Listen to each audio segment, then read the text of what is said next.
그런데 시련이 닥쳤다. 교회당 건물이 구청 철거반에 의해 산산조각이 난 것이다. 예상도 못했던 기습이었다. 1972년 4월 24일이었다.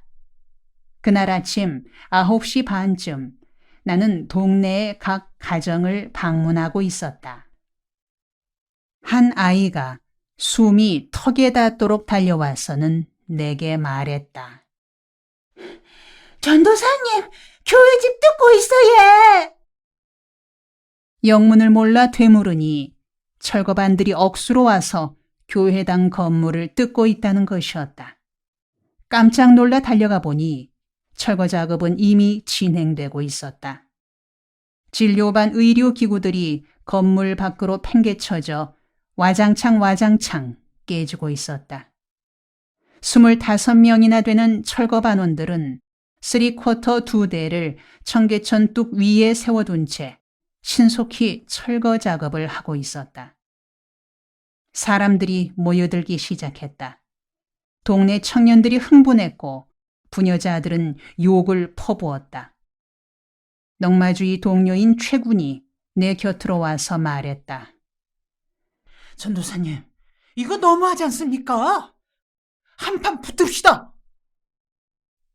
글쎄, 좀 생각해봐야겠는데. 그러나 최군은 내 대답을 듣기도 전에 이미 젊은 패들을 불러 모으기 시작했다. 철거반을 상대로 일전을 벌이자는 것이었다. 나는 망설였다. 성동구청에서도 교회당 철거에 대해 주민들과 교인들의 반발이 클 것을 예상했는지 평소보다 3배 가까운 인원을 동원해 이른 시간에 기습을 한 사태였다. 9시가 공무원들의 출근 시간인데 9시 반에 철거가 이미 시작된 것은 이 전후 사정을 설명해 주는 일이었다. 철거 작업이 절반가량이나 진행되고 있을 즈음에 이르러 주민들의 분위기가 심상찮게 바뀌어가고 있었다. 강목이니 쇠파이프 등을 들고 나오는 주민들이 눈에 띄기 시작했다. 그들 중에 한 사람이 고함을 질렀다. 야, 이 씹새끼들아!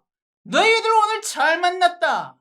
오늘이 너희들 초상 치는 날인 줄 알아라! 그러나 철거반에서도 사태가 험악해질 것을 짐작해서 이미 대비를 해둔 상태였다. 시내 뒷골목에서 주먹개나 쓰는 자들을 일당을 주고 모집해 꾸린 철거반이었다. 그들도 싸움이라면 이력이 난 자들이었다. 이미 철거반들을 향해 돌멩이 몇 개가 날아가고 있었다. 그들도 열을 받았는지 사정없이 건물을 부숴대고 있었다. 나는 골똘히 생각했다. 어떻게 할 것이냐? 주민들의 흥분된 상태를 그냥 둘 것이냐? 아니면 만류할 것이냐? 철거반에 조직적으로 대항할 것이냐? 아니면 그냥 당할 것이냐? 어느 편이 더 유리할까? 머릿속으로 저울질하다가 드디어 결정을 내렸다. 주민들의 행동을 제지하고 그냥 철거 당하는 쪽으로 선택했다. 일단 철거를 당한 뒤 다시 세우는 과정에서 좋은 열매를 거둘 수 있을 것이란 판단이 들었기 때문이다. 철거된 뒤의 복구 작업에서 그간 주민들에게 펼쳤던 봉사활동과 조직사업의 성과를 측정할 수 있을 것이고 또 주민의식화 훈련에도 절호의 기회가 되리라는 생각이었다. 나는 몇몇 지도급 주민들을 불러 부탁했다. 나에게 계획이 있으니 주민들의 반항을 제지시켜 주세요. 아니, 전도사님, 뭔 생각이신지 모르겠습니다만 그냥 내버려 둡시다요. 이런 분위기가 되기도 어려운데요. 아니에요. 지금 여기서 폭력으로 반발하면 일이 틀어져 버립니다. 그냥 당하는 편이 유리합니다. 부탁합니다. 내 생각대로 움직여주세요. 얼굴에는 불만스러운 표정이 뚜렷했으나 그들은 내 의견에 따라주었다. 주민들 사이를 헤집고 다니며 전도사님이 가만히 있으라 하시니 자중하세요. 자중들 하세요. 하고 소리쳤다.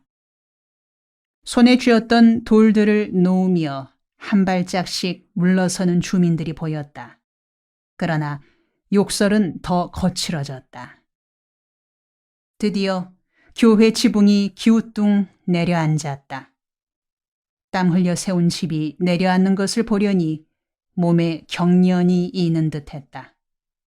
그러나 나는 그런 기분을 밖으로 드러내지 않고 속으로 삼키며 몇 걸음 뒤로 물러섰다. 이웃집 처마 밑에 선 채 전체 상황을 살폈다. 개발봉사대 대장인 김종길 집사가 쓰러진 건물 지붕 위로 올라가 삽을 높이 들어 흔들며 소리쳤다. 활빈교회 교회당 건물은 쓰러졌으나 교회가 쓰러진 것은 아닙니다. 승리는 우리에게 있습니다. 나는 멀리 서서 그에게 내려오라고 손짓을 보냈다. 한 청년이 내게로 와서 말했다. 전도사님, 건수가 생기십니다. 철거반 한 놈이 의료기구실에서 뭔가를 주머니에 집어넣는 걸 보고 최 씨가 항의하다가 철거반들에게 집단 구타를 당했어요. 도저히 참을 수 없는 일입니다. 이 새끼들이 차에 탈 때 조져삐에 계십니다. 그러면 안 돼요. 절대 안 돼요. 그냥 보내세요. 전도사님께 책임이 돌아가지 않도록 할 테니 안심하시소. 그는 뛰어다니며 청년들에게 3쿼터가 있는 둑 위로 모이라고 소리 지르고 다녔다. 철거 반원들이 언덕을 오르고 있었다. 욕설이 다시 퍼부어지기 시작하고 청년들은 둑 위로 움직이기 시작했다. 다급해진 나는 청년들을 향해 단호하게 말했다. 자네들 가만히들 있어! 다 된 밥에 콧받들이기야! 제발 가만히 있어줘! 그들은 내 서슬에 머뭇거리며 행동을 중지했다. 철거반을 실은 차가 떠나가는 것을 보고 나는 자리를 떠나 한 교인 가정으로 갔다. 빈 방에 들어가 담요를 뒤집어 쓰고 잠을 청했다. 깊은 잠을 자고 난 후 교회당 쪽으로 오니 박살이 난 교회당 옆에 주민 수십 명이 모여 회의를 하고 있었다. 한 사람이 일어서서 말했다. 활빈교회는 우리 동네의 은인이요 보금자리입니다. 이번에 교회당이 이렇게 된 건 바로 우리 자신의 일입니다. 우리 집이 철거된 거나 마찬가지입니다. 그러니 온 동민이 힘을 합해 다시 세웁시다. 주민들은 논의를 거듭하더니 그 자리에서 활빈교회 재건대책위원회를 조직하고는 재건 업무를 담당할 모금위원, 건축위원, 섭외위원, 동원위원들을 선임했다. 동네 사람들에게 알리는 공고문을 쓰고 서울시장 앞으로 보낼 진정서도 만들었다. 모든 과정이 나와 상관없이 주민 자치로 진행되고 있었다. 곧이어 진정서에 서명받는 작업이 시작되고 건축비 모금이 시작되었다. 건축위원들은 새로 지을 예배당 설계를 논의하고 자재 조달 방법과 공사 기간을 결정했다.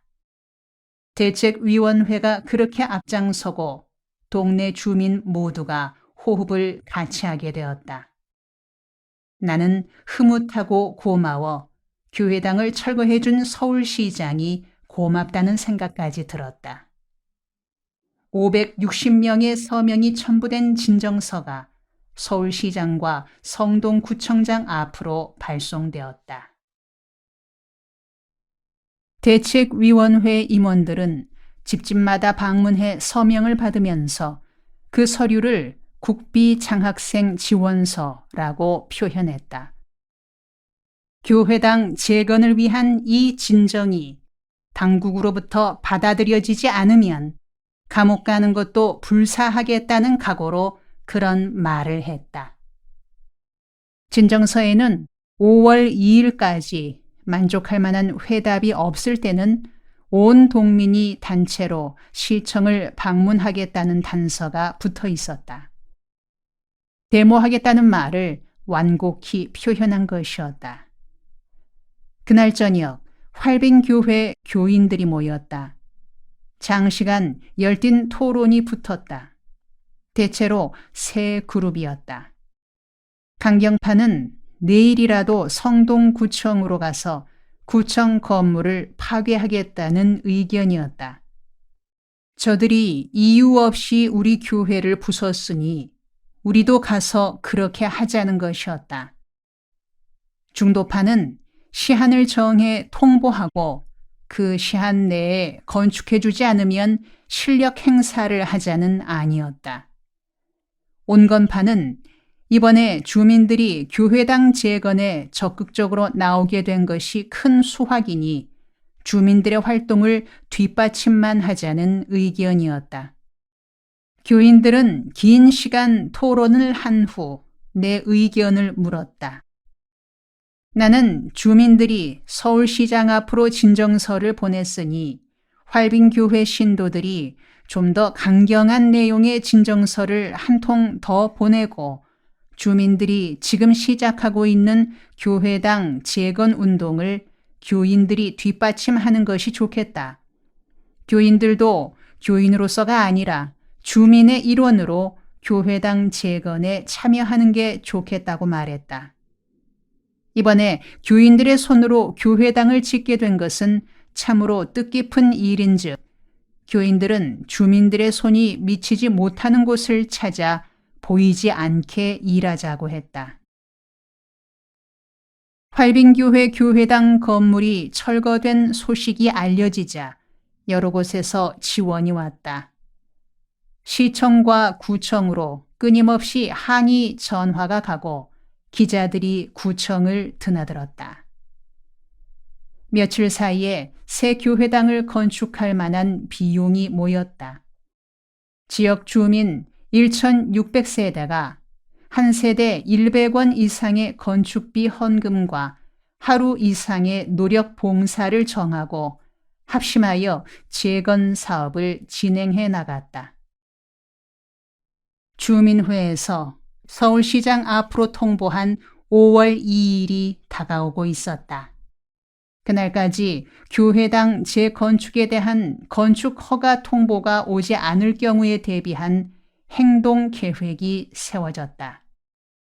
대책위원회의 동원위원들은 만일의 경우 데모에 참여할 지원자들의 명단을 작성했다. 이런 움직임에 발맞추어 활빈교회 교인들이 보내는 진정서가 서울시장 앞으로 발송되었다. 진정서, 서울시장 귀하. 국가발전과 새마을 사업을 위해 분투하시는 시장님께 문안드립니다. 저희 활빈교회 신도 일동이 시장님께 이런 진정서를 올릴 수밖에 없게 된 사실을 유감스럽게 생각하는 바입니다. 다름이 아니었고 지난 4월 24일 오전 10시경 성동구청 철거반이 저희 활빈교회당을 납득할 만한 이유 없이 깡그리 부숴버린 데 대해 이 사건이 단순한 행정사무의 착오인지 아니면 고의적인 선교활동 박해인지 알고 싶습니다. 이에 이미 저희 활빈교회 신도 일동은 상부기관인 한국기독교교회협의회 및 각 언론기관에 지원 요청을 한 바 있거니와 이번 사건의 집행기관이라 생각되는 성동구청 청장님께 정식 항의를 제출하오며 아울러 이에 대응할 만한 보상을 청구하는 바입니다. 본 활빈교회당은 7년 전에 세워진 건물로서 무허가 건물 24-24622호에 인정 번호가 붙어 있습니다. 그럼에도 지난 1971년 9월 2일에는 아무런 예고도 없이 성동구청 철거반에 의해 부당하게 철거당했고 1972년 1월 철거 계고장이 발부되었을 때 주민들은 활빈교회당이 기존 건물이요 24-24622호라는 인정번호까지 있는 건물일 뿐 아니라 활빈교회가 빈민촌인 이 지역사회에서 지대한 영향을 미치고 있은즉 계고장 발부 사실을 시정해달라는 진정서를 제출한 바도 있습니다. 그러나 그 진정서에 대한 이런 반구 회답도 없었고 지난 2월에는 이 건물로 인해 저희들의 지도자이신 김진홍 전도사님이 고발을 당하여 동부경찰서 유치장에서 고생하시기까지 했습니다. 그럼에도 지난 24일 철거반이 아무도 없는 빈 교회당에 입회인도 없이 교회 간판을 뜯고 교회를 박살내자고 소리 지르며 부수었습니다. 더욱이 철거반원 중 한 명이 귀중한 의료기구들이 보관돼 있는 비품실에서 호주머니에 무엇인가를 집어넣는 것을 보고 52세 신도 최일진 씨가 항의했다가 철거반원 5, 6명에게 집단 구타당한 사실에 대해 저희 신도 일동은 물론 전 주민이 분노하고 있습니다. 현하 대통령 각하의 지대한 관심 아래 전국적으로 추진되고 있는 새마을 사업에 발맞추어 저희 활빈교회는 빈민촌인 지역사회에서 청소년 선도와 주민교육 및 주민들의 건강 증진 등을 내용으로 하는 지역개발 사업에 전력을 기울여 왔습니다. 활빈교회 지역개발 사업 실적, 별지 참조. 한데 정부 당국에서 협조는커녕 수차례 건물을 부수고 저희 교육자님을 투옥까지 한 데 대해 신도 일동은 더 이상 앉아서 당하고만 있을 수 없다는 결론을 내렸습니다. 이에 저희 교회의 상부 기관인 대한예수교 장로회 총회에서도 이는 분명한 기독교회의 도전 행위요 새마을 사업에 역행하는 일이니 강경한 대책을 세우겠다고 언급했거니와 저희 신도 일동도 일치 단결하여 이 문제를 해결하고자 합니다. 조속한 시일 내에 그간의 교회 핍박 행위에 대한 납득할 만한 해명과 파괴된 건물에 대한 복구 대책이 없으시다면 저희 신도 500여 명은 시장님을 방문하겠습니다. 1972년 4월 27일 활빈교회 신도 1동 5월 1일 오후 성동구청으로부터 연락이 왔다. 구청장이 김진홍 전도사를 만나자는 내용이었다. 나는 말했다. 나를 만날 필요는 없습니다. 주민이 주인이니 주민 대표들을 만나세요. 청장님이나 나나 주민들을 섬기는 심부름꾼 아니겠습니까? 하실 이야기가 있으면 주민들과 하십시오. 그리고 구청에 앉아서 보자고 하지 말고 여기 현장으로 와서 실정을 보고 주민들과 대책을 의논하십시오. 다음날 구청에서 지프 한 대가 와서 주민들과 이야기를 나누고 있었다. 곁으로 가서 들으니 주민 대표 중 한 사람이 말했다. 힘없는 무지랭이들이라고 우리를 아무렇게나 대하려 하시면 안 됩니다. 우리가 청장님을 그 자리에서 끌어내릴 수도 있고 또 시장으로 영전시켜 드릴 수도 있습니다. 우리가 성동구청 청장님은 훌륭한 분이라고 청와대에 감사장도 올리고 소문내고 하면 청장님이 영전돼 서울시장까지 될 수도 있을 것이요. 또 우리가 무능 공무원이라고 규탄하면 그 자리에서 떨어질 수도 있는 것 아니겠어요? 나는 그런 논리정연한 말에 놀랐다. 평소에는 순하기만 한 사람들이지만 분위기가 한번 조성되니 사람들이 달라져 보였다. 나는 주민들의 그런 변화가 민주국가 실현의 가능성임을 확신했다. 오후에 대책위원회 위원들이 나를 찾아와 구청에서 수차례나 들어와 달라는 연락이 오고 있다고 했다. 그쪽 태도를 보건대 성의가 있는 것 같으니 들어가 보시는 것이 좋겠네요. 그런데 내가 갈 필요 있겠습니까? 여러분이 가서 관계되는 분들을 만나 일 처리를 하면 될 겁니다. 전도사님, 그럴 수야 있겠습니까? 구청에서 김 전도사님과 같이 와야 이야기가 된다고 거듭 같이 들어오라고 재촉하고 있습니다. 글쎄요, 그건 그쪽 이야기고 대책위원회가 주민자치활동인데 자치활동답게 여러분이 나서서 해결하는 것이 모양새가 좋을 것 같은데요. 구청 이야기로는 주민자치활동이라 하지만 전도사님이 주민들 뒤에서 다 조정하고 있으니 주민들과 이야기해야 헛일이다. 전도사가 틀어버리면 일은 그만이라고들 하고 있습니다. 그런 말이 나는 못마땅합니다. 관청 사람들이 주민들은 늘 조종이나 받고 사는 걸로 생각해서는 안 되죠. 전도사님 생각은 알겠습니다만 지금쯤은 같이 들어가서 일을 풀어나가는 것이 좋을 것 같은데요. 여러분 생각이 정 그렇다면 같이 구청으로 가서 한번 부딪혀 봅시다. 나는 주민 대표들과 같이 성동 구청으로 갔다. 송정동 동장이 우리를 안내했다. 구청에서는 구청장이 출타 중이니 민원 담당인 부청장을 만나달라고 했다. 부청장실에서 차를 들며 주민들과 부청장 사이에 얘기가 오가는 동안 나는 잠잠히 기다렸다. 주민들은 철거의 부당성을 주장하고 서울시가 교회 땅이자 주민회관인 건물의 재건축을 인정해야 하며 그 보상으로 건축 자재를 공급할 것을 요청했다. 부청장은 행정 절차상의 고충을 얘기하며 교회당 철거는 고의가 아니라 건축법과 무허가 건물 단속법이라는 실정법에 근거한 것이라 했다.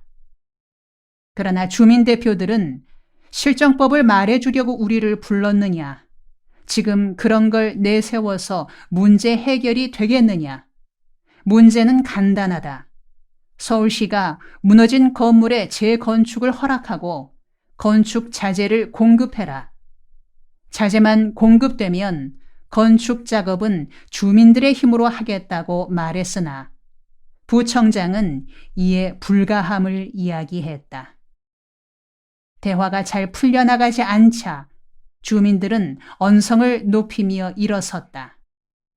그렇게 안 된다는 소리만 하려면 그만두세요. 우리도 생각이 있습니다. 지렁이도 밟으면 꿈틀한다는 말 못 들었어요?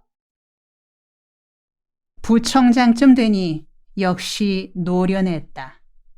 그렇게 일어서는 주민들을 달래 앉히며 타협안을 내놓았다. 여러분 생각이 정 그러시다면 싸움은 말리고 흥정은 부치랬다고 우리 해결 실마리를 풀어봅시다. 여러분이 그렇게 좋은 마음으로 다시 짓겠다는 교회당 건물을 다시 짓되 정식 건물은 세우지 말고 천막을 치시죠. 천막은 구청에서 사드리겠습니다. 천막을 칠 수 있다면 집도 지을 수 있을 것 아닙니까? 천막은 안 주셔도 됩니다. 우리 힘으로도 그 정도는 할 수 있습니다. 우리가 모금하여 루핑으로라도 지붕을 덮겠습니다. 그러시지들 말고 우리의 고충도 이해해 주셔야 합니다. 쥐도 도망갈 구멍을 보고 쫓으라 하지 않았습니까? 서로가 명분을 세워주면서 이 일을 풀어나가야 됩니다. 부청장은 가만히 듣고만 있는 나를 향해 말했다. 아무래도 전도사님이 나서서 풀어줘야 될 것 같은데 그런 선에서 마무리를 지어주시죠. 글쎄요. 제가 나설 일이 아닌 것 같은데요. 주민 대표 자격으로들 왔으니 자신들이 해결할 문제입니다.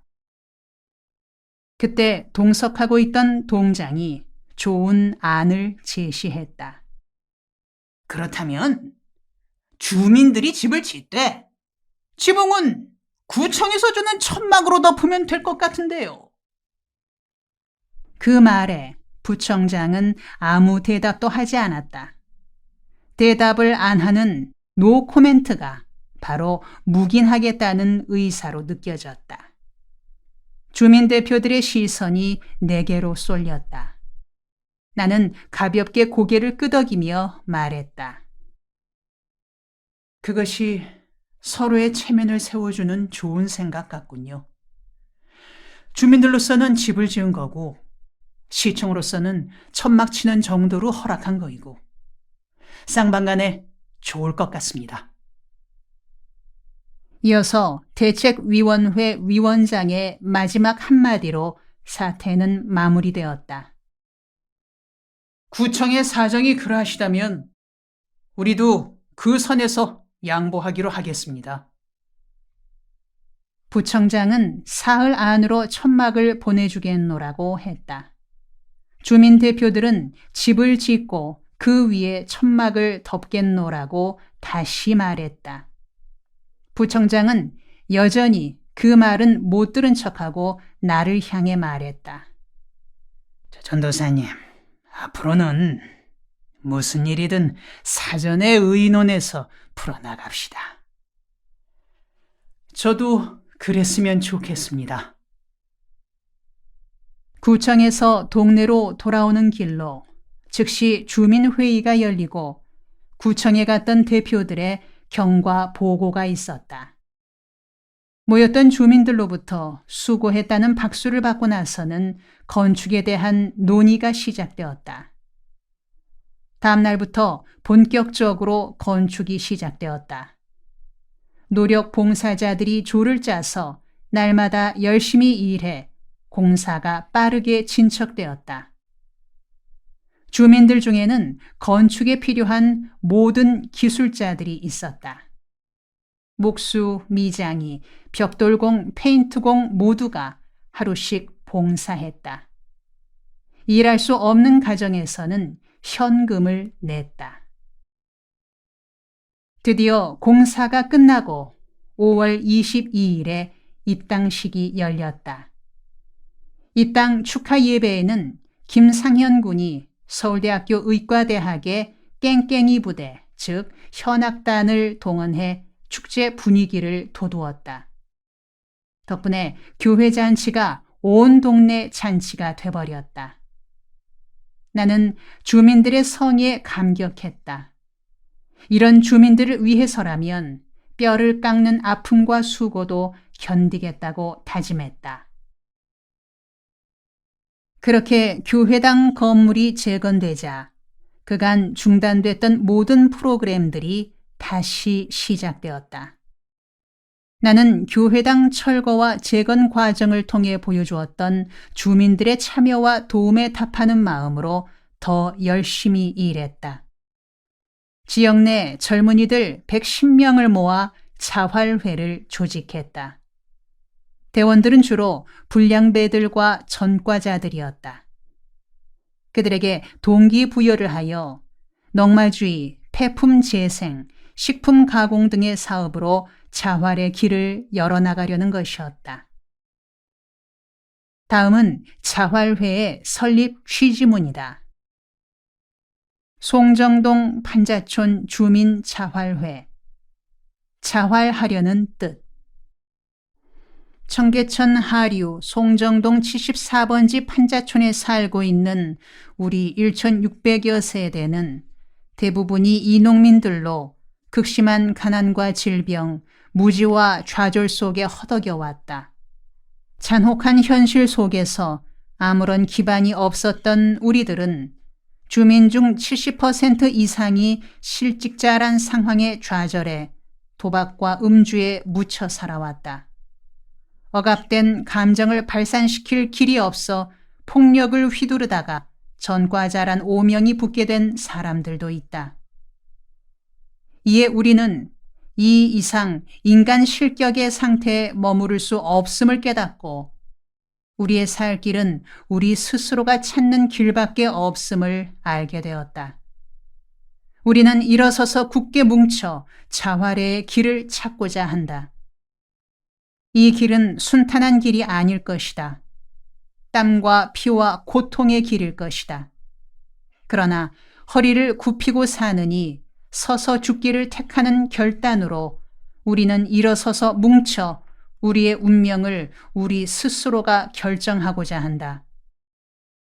지난날 우리는 혼자서 졌지만 이제 뭉쳐서 이기려 한다. 이러한 결단을 하는 우리 앞에 새로운 삶이 열린 것을 확신한다. 신은 스스로 돕는 자를 돕는다는 성경의 말을 우리는 믿는다. 1972년 6월 9일 송정동 판자촌 주민 1동.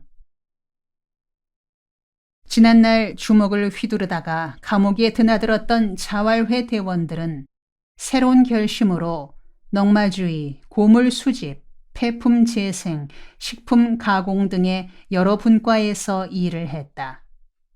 자기의 적성과 취미에 따라 배치된 부서에서 열심히들 일했다. 자활회에 이어 실업자 조합을 결성했다. 세대주들의 높은 실업률과 이들 실업자의 자포자기한 생활이 빈민촌의 단적인 현실이었다. 그들은 화투놀이, 포금, 싸움 등으로 자기 파멸을 재촉하는 생활을 하고 있었다. 나는 이 실업자들을 모아 협동 활동을 통하여 새로운 생활을 유도해 보기로 계획을 세웠다. 30, 40대 세대주로서 실업 생활을 하는 사람들을 1대1로 만나 설득하여 조직을 만들고 그 조직된 힘으로 취업 활동을 전개하여 조금씩 성과를 거두어 나갔다. 조합을 통하여 일자리를 얻은 가장들은 수입의 5%를 조합에 납부하고 이렇게 모인 예산은 가족들의 건강관리와 실직 시 생활 보조금으로 쓰기로 했다.